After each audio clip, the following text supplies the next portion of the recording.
नमस्कार, जय श्री राम। आज मैं अपने गुरुदेव के आश्रम इटावा में श्री संकट मोचन बालाजी सरकार आश्रम में हूँ। पीछे आप देख सकते हैं आश्रम का ये है और आज मैंने अपने गुरुजी से कुछ वक़्त मोहलत माँगा है ये जानने के लिए कि जो गुरुजी है इस आश्रम में और इस आश्रम की क्या ख़ासियत है? गुरुजी यहाँ पे चतुर्मास में किस प्रकार की साधना कर रहे हैं और चतुर्मास इतना ज़्यादा महत्वपूर्ण क्यों है? और ये जो बालाजी हमारे सामने हैं संकट मोचन बालाजी, इनकी क्या महत्वता है? आइए गुरुजी को मैं सबसे पहले नमस्कार और चरण वंदना करते हुए उनको मैं इन्विटेशन देता हूँ कि आप हमें अपने ज्ञान से प्रकाशित करें। जी गुरुजी। बहुत सुंदर सूरज। आप सभी को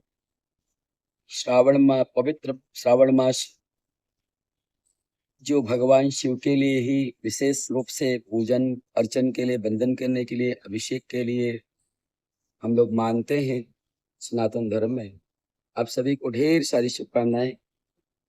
और मैं महंत देवेंद्र देवाचार्य, चित्रकूट पीठ, श्री राम जानकी शक्तिपीठ, वहाँ से महंत हूँ। और ये भी जहाँ आप सूरज जी ने आपको बताया है कि आश्रम भी अपना ही है। और इस आश्रम में संकट मोचन बालाजी विराजमान हैं। भगवती दक्षिणेश्वरी काली मैया विराजमान हैं। भूत भावन भगवान भोलेनाथ नर्मदेश्वर श्री श्याम सदाशिव विराजमान हैं। माँ भगवती जगतजननी माता वैष्णो विराजमान हैं। और भव्य श्री राम जी का भव्य दरबार है।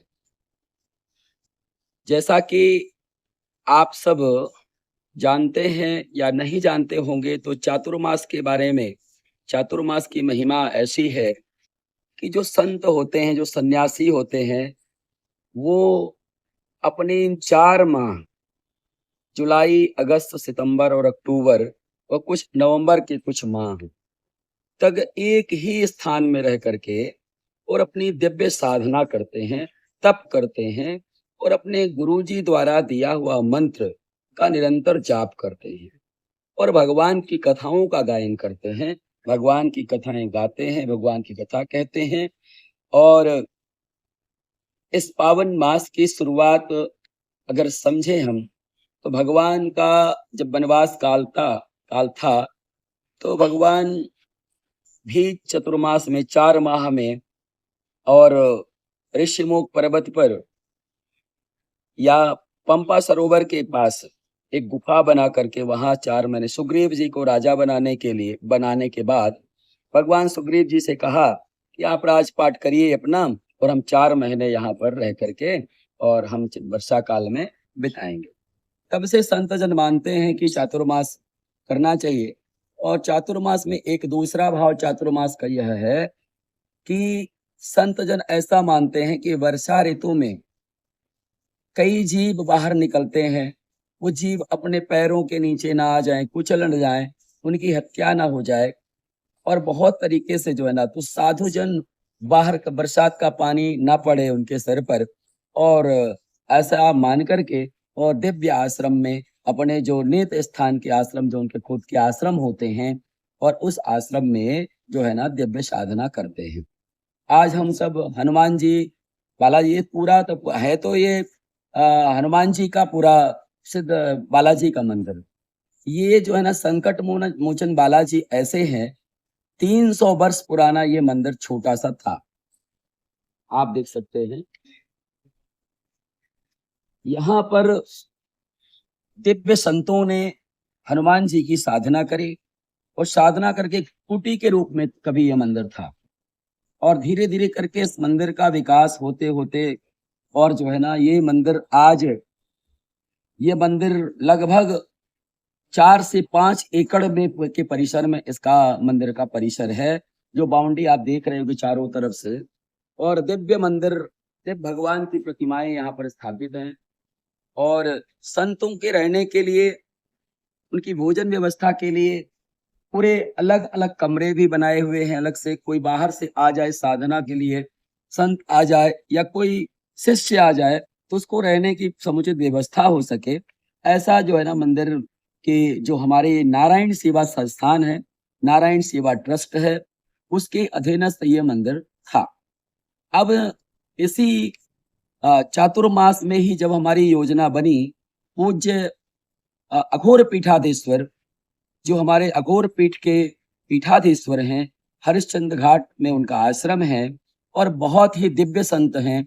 उनका पावन नाम है हरिश्चंद्र घाट अघोर पीठाध ये प्रेरणा जिन संतों की हुई जिनके कारण हम यहाँ चातुर्मास कर रहे हैं, वो उनका बड़ा ही पावन नाम है श्री श्री 1008 श्री अनंत श्री विभूषित अघोर पीठाधीश्वर उग्रचंडेश्वर श्री कपाली बाबा जी महाराज, जिनके 2 आश्रम हैं। एक सुल्तानपुर के पास में एक कादीपुर स्थान है, जहां पर बाबा सत्यनाथ मठ है, बहुत ही फेमस मठ है वो, और जहां पर अघोर साधु वहां पर साधना करते हैं।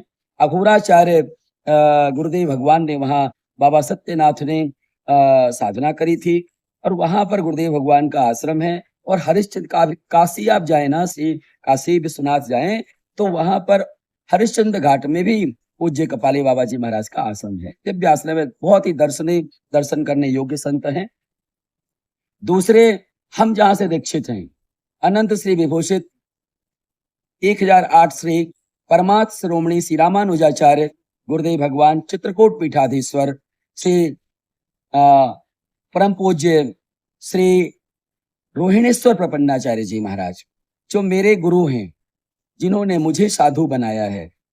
यद्यपि मेरी संत दीक्षा या कहें कि पट्टाभिषेक, तो मेरे ये कुंभ क्षेत्र, जब आप समझते हैं कुंभ क्षेत्र, जब बड़ा कुंभ लगा था 2025 में, तो 26 फरवरी शिवरात्रि के दिन और कुंभ क्षेत्र में दास की पूर्ण साधु दीक्षा हुई। पट्टाभिषेक एक तरह से कह सकते हैं हुआ। सभी संतों का आशीर्वाद मिला। पूज्य अपने पुरी शंकराचार्य और अपने जो अयोध्या के बड़े बड़े संत हैं, वासुदेवाचार्य जी, राघवाचार्य जी, सभी लोगों के उपस्थिति में दास का संतत्व जीवन प्रारंभ हुआ। यद्यपि मैंने 2021 से ही संत जीवन में आने की पूरी साधना शुरू कर दी थी, लेकिन इसके पूर्व में भी मैं कक्षा जब 10 में पढ़ता था, उस समय ही मेरी वैष्णव दीक्षा हो चुकी थी और उस समय मैं शंख चक्र ले चुका था। शंख चक्र का मतलब मैं पूर्ण साधु बन गया था। और बाद में क्योंकि मेडिकल प्रोफेशन में रहने के कारण, चिकित्सा कार्य में आने के कारण, वो 10 वर्ष का 20 वर्ष का समय जो रहा, वो थोड़ा सा साधना तो करता रहा मैं, लेकिन पूर्ण सन्यासी जीवन में नहीं आ पाया। तो पूर्ण सन्यासी जीवन में मैं आया केवल 26 फरवरी 2025 को कुंभ क्षेत्र में माता गंगा मैया की गोद में। तब से आज मैं इतना आनंदित हूँ, आह्लादित हूँ कि जो सुख पहले रहे होंगे, उनके उन सुखों में 10,000 गुना बढ़ोतरी मुझे साधु जीवन में हुई और भगवान के चरणों में बैठने का मुझे आशीर्वाद प्राप्त हुआ। ये मेरी सब गुरुदेव भगवान की कृपा है। अब इस आश्रम में जब मैं चातुर्मास करने आया, तो इस आश्रम में ये नारायण सेवा संस्थान का ट्रस्ट है, जिसके अंतर्गत 4 आश्रम हैं। तो ये सबसे बड़ा आश्रम है जो इटावा में स्थित है और यहाँ पर जैसा कि मैंने बताया संकट मोचन बालाजी हैं। 300 वर्ष पुराना ये मंदिर है। बाद में विकास होते होते बड़ा बना। 2 दिव्य साधुओं ने यहाँ तपस्या करी थी और आज यहाँ पर किसी भी प्रकार का कोर्ट में केस चल रहा हो, मुकदमा चल रहा हो, किसी भी प्रकार का, या उसके जीवन में किसी भी प्रकार का संकट हो और पूर्ण श्रद्धा भाव से अगर वो व्यक्ति आ करके इस मंदिर परिसर में अपनी अर्जी लगा देता है, तो निश्चित तौर पे उसकी मनोकामना पूर्ण होती है। और मैं जिस दिन आया, मेरी यहाँ साधना मेरी 25 जुलाई से चल रही है। 25 जुलाई शनिवार से चातुर्मास हमने प्रारंभ किया और ये अनवरत नवंबर के फर्स्ट वीक तक चलेगा। 4 महीने दास को यहाँ साधना करना है, रहना है, मंत्र जाप करना है, लोगों को कथा सुनानी है और खास तौर से हनुमान जी महाराज के चरणों में बैठ करके श्री राम कथा, श्रीमद, जैसे कि 4 महीने हैं, तो 4 महीने में दास की ऐसी इच्छा है कि 4 महीने में 4 पुराण हम भगवान को यहाँ पर अपने बैठ के सुनाएं। तो रामचरितमानस हमने शुरू किया था और रामचरितमानस की नवान्न पारायण की कथा जो अनवरत चल रही है। कल कथा का विश्राम दिवस है। आप व्यासपीठ भगवान का दर्शन करा सकते हैं। व्यासपीठ बनी हुई है और यहाँ पर इसी व्यासपीठ पर ही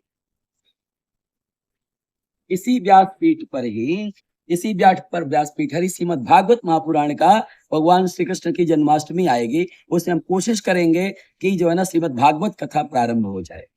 और इसके बाद हम चाह रहे हैं कि इसके बाद माँ भगवती का पावन दिन आएगा, तो नवरात्रि के समय में हम देवी भागवत का पारायण करें और उसी समय नवान्न पारायण श्री राम कथा का भव्य संगीत में श्री राम कथा का भव्य आयोजन है, जिसके लिए हमारे लिए मंच बन रहा है। ये अलग से पक्का मंच रेगुलर कोई भी व्यक्ति आकर के, कोई भी हमारा शिष्य है, कोई भी हमारे आश्रम से जुड़ा हुआ व्यक्ति है, वो आ करके यहाँ अगर उसके मन में भावना है कि हम यहाँ आकर के भगवान को कथा सुनेंगे और भगवान हनुमान जी महाराज को कथा सुनवाएंगे, तो बड़ी सुंदर यहाँ व्यवस्था है। अपने उनके सब परिवार से रहने की व्यवस्था है।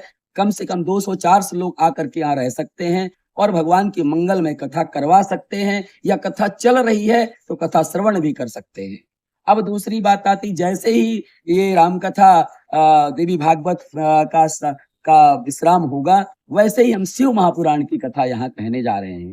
तो शिव महापुराण, चारों पुराण हमारी ऐसी है, शिव महापुराण, श्रीमद् भागवत महापुराण, रामचरितमानस और श्रीमद् देवी भागवत, ऐसा हमारा कहने की योजना है। इन चारों मास में एक जगह बैठ करके एक जगह साधना करते हुए भगवान का पूजन करते हुए हम जो है ना पुराण का वाचन करेंगे। और बहुत सारे श्रद्धालु यहाँ पर कथा श्रवण हेतु आते हैं, अपनी अपनी दूर दूर से, दिल्ली से, कलकत्ता से, बेंगलोर से, झारखंड से और अपने मध्य प्रदेश से, सभी लोग जहाँ पर, जैसे डॉक्टर हनुमान जी हैं दतिया के पास में, उसी प्रकार से संकट मोचन बालाजी हैं।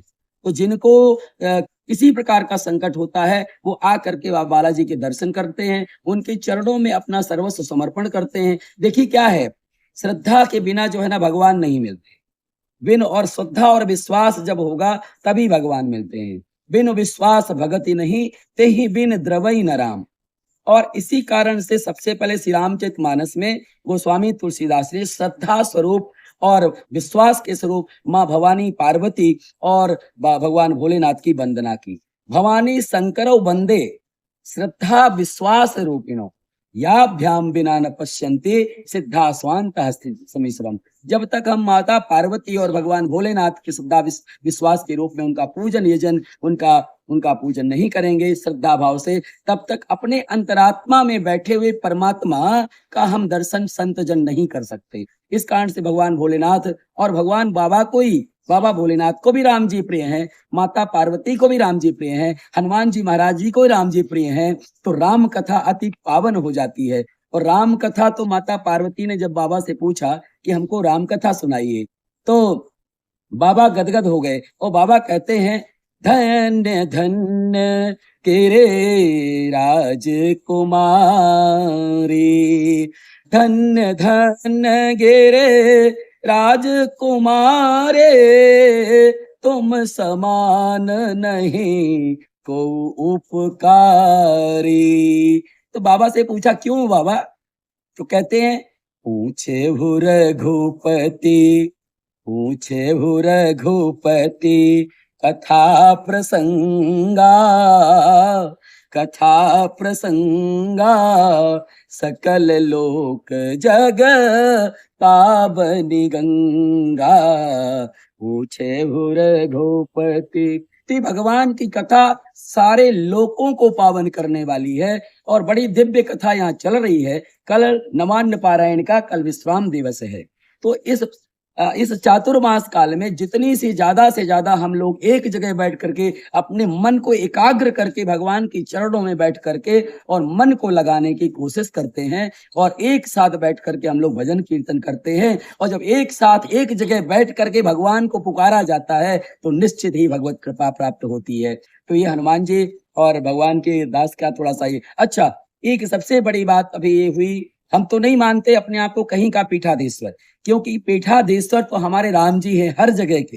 हमारे चित्रकूट के भी पीठाधीश्वर राम जी ही हैं, जानकी मैया हैं, राजा हैं, रानी हैं, और इस पीठ जो संकट मोचन बालाजी सरकार की पीठ है, इस पीठ के पीठाधीश्वर भी श्री हनुमान जी महाराज हैं, जिनका आप दर्शन कर सकते हैं। अनंत बलवंत श्री हनुमंत लाल जी हैं।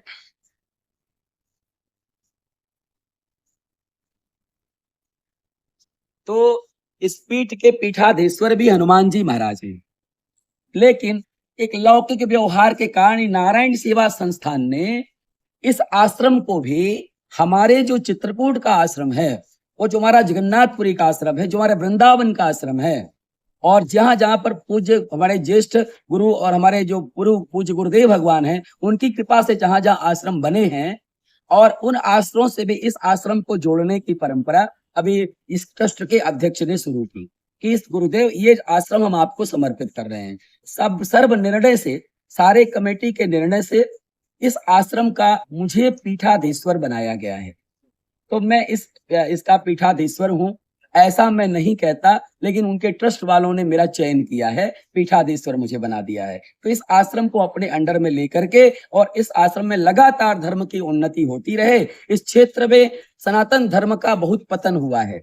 ये क्षेत्र काफी पिछड़ा है, यहाँ लोगों को पूजा करना तक नहीं आता। तो दास का ये प्रभाव है, दास का ये अपना मानना है कि गांव-गांव में जाकर के, क्योंकि हम लोग भिक्षा भी लेते हैं। हमारा काम केवल है भिक्षा लेना और शिक्षा देना। जो हमारे गुरुदेव भगवान ने, हमारा अपना कुछ नहीं है, हमें कुछ नहीं आता, लेकिन जो गुरुदेव भगवान ने हमारे कूट-कूट करके हमारे मन में, हमारे हृदय में परमात्मा के प्रति अगाध प्रेम भरा है, उस कारण से दास चारों पुराण सुनाता है और लोगों को बड़ा पसंद आता है चुप पुराण। तो हम लोग कथा गाते हैं, गांव में से चंदा एकत्रित करते हैं सबसे, और कहते हैं, कई लोगों ने कहा महाराज आप तो भिक्षा लेकर के, चंदा एकत्रित करके और सनातन का काम करते हैं, तो आपको अंतर से पीड़ा नहीं होती? तो मैंने कहा, मोहि न कछु बांधे कै लाजा, क्योंकि कीन चाहूं निज प्रभु कर काजा। मुझे भिक्षा लेने में कोई आपत्ति नहीं है, चंदा लेने में कोई आपत्ति नहीं है, क्योंकि उस भिक्षा का, चंदा का सदुपयोग अगर भगवान की कथा में हो सकता है, क्योंकि हम तो साधु हैं, सन्यासी हैं, ठीक है, लेकिन जो हमारे साथ संगीत की टीम रहती है, उनका परिवार भी उनके साथ जुड़ा रहता है, इस कारण से उनकी दक्षिणा भी देनी होती है। तो लेकिन अपने यहाँ आश्रम परंपरा से कथा होती है, तो अत्यंत कम शुल्क में, अत्यंत कम दक्षिणा में हम लोग काम अपना निपटा लेते हैं, क्योंकि हमें जगह की कोई ऐसी वो नहीं रहती कि जगह की जरूरत है, हमको पंडाल खरीदना, कुछ भी करना है। पर दास की कथाएं पूरे भारतवर्ष में होती हैं, पूरे प्रांतों में होती हैं, और लोग कहते हैं ऐसा कि महाराज जी अच्छी कथा कहते हैं। हम क्या कहते हैं, क्या नहीं कहते, हम अपने श्रीमुख से कुछ नहीं बोलते। कौन बोलता है? माँ सरस्वती बोलती हैं स्वयं साक्षात। हमारा कोई अपना औकात हमारी नहीं है कि हम एक शब्द भी भगवान का अपने मुख से बिना उनकी इच्छा के बोल सके। तो हमसे जो बुलवाते हैं भगवान ठाकुर जी व्यासपीठ से, हम वही बोलते हैं। तो ये दास का पूरा एक चातुर्मास का पूरा संकल्प है। इस चातुर्मास में भगवान को चारों पुराण सुनाए जाएं, भगवान भोलेनाथ को, माता पार्वती को और हनुमान जी महाराज को, और भगवान श्री कृष्ण का पुराण भी, चरित्र भी, श्रीमद् भागवत महापुराण सुनाया जाए, और इस क्षेत्र में धर्म की उन्नति के लिए प्रयास किया जाए, सनातन धर्म की बढ़ोतरी के लिए किया जाए। एक बार सबको हम अपनी पीठ की ओर से बहुत सारा साधुवाद देते हैं। हनुमान जी की कृपा आप सबके ऊपर बनी रहे, ऐसा श्री हनुमान जी बालाजी के चरणों में हम अपना निवेदन करते हैं, और माँ भगवती काली मैया के चरणों में निवेदन करते हैं। भूत भावन भगवान भोलेनाथ से प्रार्थना करते हैं, इस पूरे भारतवर्ष का कल्याण हो, हाँ, सब लोग सुख रहें, समृद्ध रहें, और किसी प्रकार का किसी के जीवन में संकट ना रहे। सबके जीवन में भगवान की भक्ति की उन्नति हो, और भगवान स्वयं उनके हृदय में प्रकट होकर के उनसे राम राम कहलाने के लिए प्रेरित करें। हनुमान जी महाराज सबको प्रेरणा दें कि वो अपने जीवन को सार्थक करें। हम हनुमान जी के चरणों में पुनः यही निवेदन करते हैं। आप सबको बहुत बहुत धन्यवाद, साधुवाद। आप सबका मंगल हो, सबका कल्याण हो, सब इस भारत देश का कल्याण हो, सनातन धर्म की उन्नति हो, गौ रक्षा हो, गौ रक्षा कानून बने, और गौ के प्रति हमारे हृदय में स्वयं के मन में भाव जगे, और हम गौ पालन करें और गौ माता की सेवा करें, अपने भारतवर्ष की सेवा करें, सबको साथ में लेकर के चलें, किसी से किसी प्रकार का द्वेष न करें, किसी से ईर्षा न करें, किसी प्रकार का कपट न करें, किसी की बुराई न करें, क्योंकि भगवान निर्मल मन जन से जो मोहि पावा, मोहि कपट छल छित्र न भावा। केवल एक बात का ध्यान रखें मेरे देशवासियों, मेरे भक्तों और मेरे सभी शिष्यों, मेरी सभी बहनें, माताएं, एक बात का ध्यान रखें कि राम ही केवल प्रेम प्यारा, जान लेहु जे जान निहारा। भगवान को कुछ नहीं चाहिए, आपका भाव चाहिए, आपका प्रेम चाहिए। सब लोग एक दूसरे से प्रेम से रहें। सर्वे भवन्तु सुखिनः, सर्वे सन्तु निरामयः, सर्वे भद्राणि पश्यन्तु मा कश्चित् दुर्भाग् भवेत्। इस प्रेरणा के साथ में जो है आप अपने जीवन को आगे ले जाएं। मेरी ठाकुर जी के चरणों में यही प्रार्थना है। सबका कल्याण, खूब ढेर सारा आशीर्वाद। जय जय श्री राम, जय जय जय श्री श्रीमन राम। नारायण, अनंत बलवंत हनुमंत लाल की जय। जय।